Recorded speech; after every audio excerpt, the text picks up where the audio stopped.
मेरे प्यारे बच्चों, कैसे हैं आप? क्या आज आप कुछ नया सीखने के लिए तैयार हैं?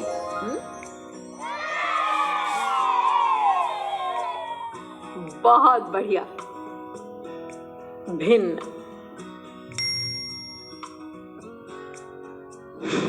इस वीडियो में हम सीखेंगे भिन्न की अवधारणा, अंश और हर की पहचान करना, भिन्न को पहले चित्रों में और फिर संख्याओं में दर्शाना।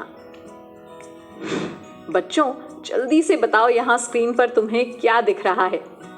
ये तो रोटी है। हाँ, अब यदि मैं इस रोटी को तुम दोनों के बीच बराबर बांटना चाहूँ तो कैसे बांटेंगे? बोलो। ऐसे दीदी। शाबाश, देखो अब मिल गए ना हमें रोटी के दो बराबर भाग या दो बराबर हिस्से। जानते हो कि हर छोटे भाग को हम पूरे भाग यानी रोटी का भिन्न कहेंगे। जब हम किसी वस्तु को दो बराबर भागों में बांटते हैं तो हर एक भाग उस वस्तु का आधा कहलाता है।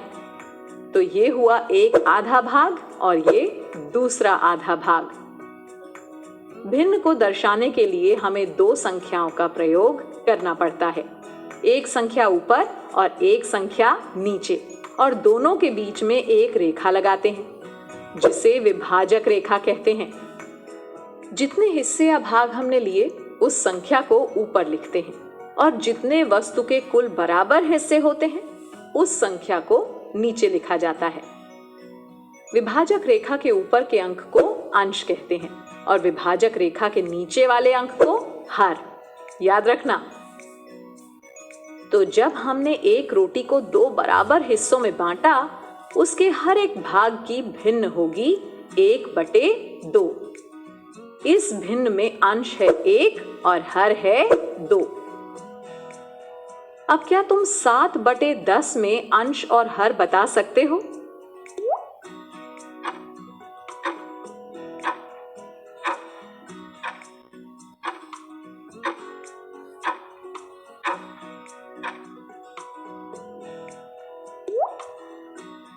अंश यानी रेखा के ऊपर वाली संख्या, तो अंश हुआ 7 और हर मतलब रेखा के नीचे वाली संख्या, तो हर हुआ 10।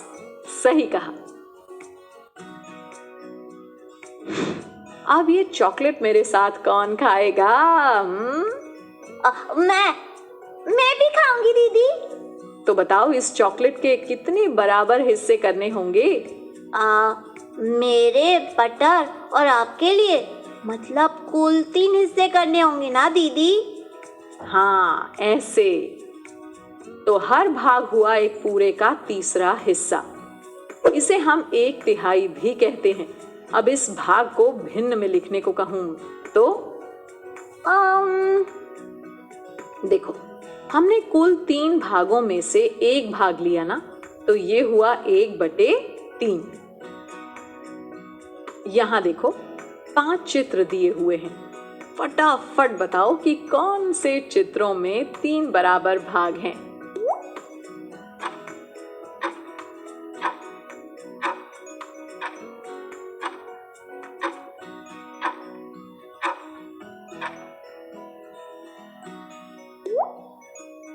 तीसरे चित्र में 3 बराबर भाग हैं और चौथे चित्र में भी। बिल्कुल सही। तीसरे और चौथे चित्र में 3 बराबर भाग हैं। अब ये देखो, वृत्त है ना, इसे पहले आधा किया और फिर ऐसे बांट दिया। तो बताओ कितने भाग मिले? 4। हाँ, और हर भाग हुआ एक पूरे का चौथा हिस्सा। इसे हम 1/4 भी कहते हैं और भिन्न में इसे लिखेंगे 1/4। हम ये भी कह सकते हैं कि 4 1/4 मिलकर एक पूरा बनाते हैं। जानते हो बच्चों, 1/4 को पाव भी कहते हैं। ऐसे ही अगर मैं तुम्हें 3/4 को भिन्न में लिखने को कहूं तो देखो, हर एक हिस्सा 1/4 है, तो ये हुआ 1/4। ये 2 मिलकर हुए 2/4 और ये 3 हो गए 3/4। 3/4 यानी 4 में से 3 भाग, तो इस भिन्न में लिखेंगे 3/4। तो भिन्न में अंश होगा 3 और हर 4, है ना दीदी? शाबाश। और 3/4 को पौना भी कहते हैं। चलो अब दिए हुए चित्र के रंगीन भाग को भिन्न के रूप में लिखो। ये कैसे करेंगे दीदी? पहले ये देखेंगे कि यहाँ कुल कितने बराबर भाग हैं। 1 2 3 4 5, 5 बराबर भाग हैं। हाँ, और इनमें से कितने भाग रंगीन हैं? 1 तो 2 भाग रंगीन है दीदी। तो अब अंश में वो संख्या लिखो जितने भाग रंगीन हैं और हर में वो संख्या जितने बराबर भाग हैं, यानी भिन्न बनी 2/5। सही कहा पटर। अब फटाफट रंगीन भाग को भिन्न के रूप में लिखो। यहाँ रंगीन भाग हैं 3 और कुल भाग हैं 1 2 3 4 5 6 7 8। 8 में से 3 हिस्से रंगीन है, यानी भिन्न बनी 3/8। एकदम ठीक।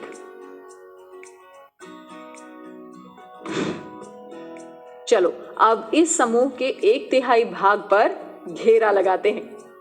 ये पता करने के लिए चित्र को 3 बराबर भागों में बांटेंगे ना? हाँ दीदी, ऐसे। अरे नहीं पटर, ऐसे तो 2 ही भाग हुए। हमें खड़ी रेखा बनानी होंगी। ओ हाँ, अब हो गए 3 बराबर भाग। हाँ बच्चों, अब 1/3 यानी हम 3 भागों के कितने हिस्से ले रहे हैं? 1 हिस्सा, तो ऐसे घेरा बना देंगे। शाबाश। अब अगर मैं इस समूह के 2/3 पर घेरा लगाने को बोलूं तो क्या करोगे? तो 2 हिस्सों पर घेरा बना देंगे, ऐसे। हाँ मेरी होशियार पटर। बच्चों, आपने भिन्न के बारे में अच्छे से समझ लिया है। अब आपको गतिविधियां भी करनी हैं, जिससे आप खेल खेल में इस अवधारणा को और अच्छे से समझ पाओगे। और हाँ, इसके बाद वर्कबुक में दिए प्रश्नों का खूब अभ्यास करना है, ठीक है?